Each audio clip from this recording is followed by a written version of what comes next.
The key question in the Trump-Russia investigations: did people in Trump's campaign work with Russian operatives?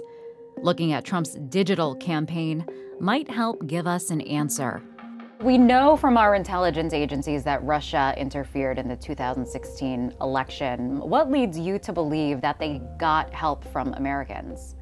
Well, number one, I think that we have pretty good evidence that Russian intelligence reached out to Americans during the course of the campaign. I mean, that's incontrovertible. Michael Carpenter, a former Deputy Assistant Secretary of Defense for Russia, Ukraine, and Eurasia, says the collaboration likely happened in the digital realm.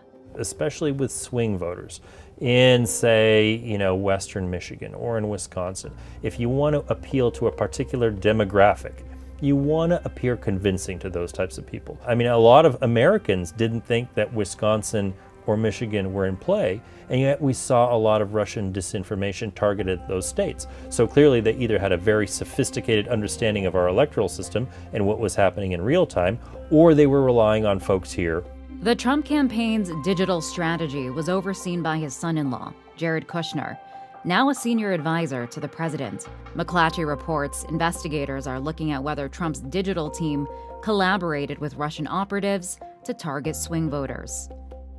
What we can start to see is we're in play in Pennsylvania, we're playing in Michigan. Let's buy in these areas, let's buy in these DMAs, let's buy these voter targets. And their digital campaign in the Rust Belt might have really made a difference. Clinton lost the key states of Michigan, Wisconsin, and Pennsylvania by a slim margin.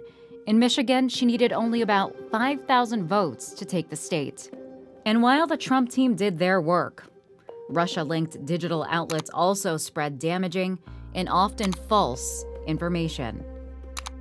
This fake news and disinformation was then hyped by the American media echo chamber and our own social media networks to reach and potentially influence millions of America.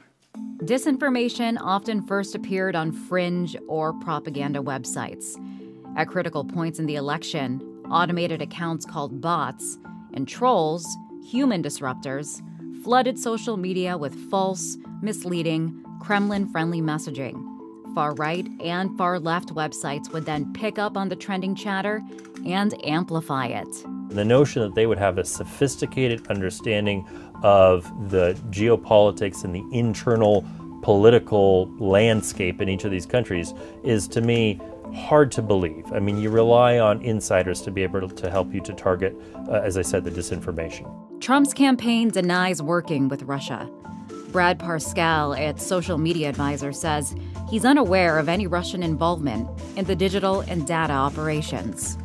With all this focus on Kushner's digital operation and on the undisclosed meetings with Russian operatives, many members of Congress are calling for Kushner to lose his security clearance. But that's something the Trump White House hasn't budged on.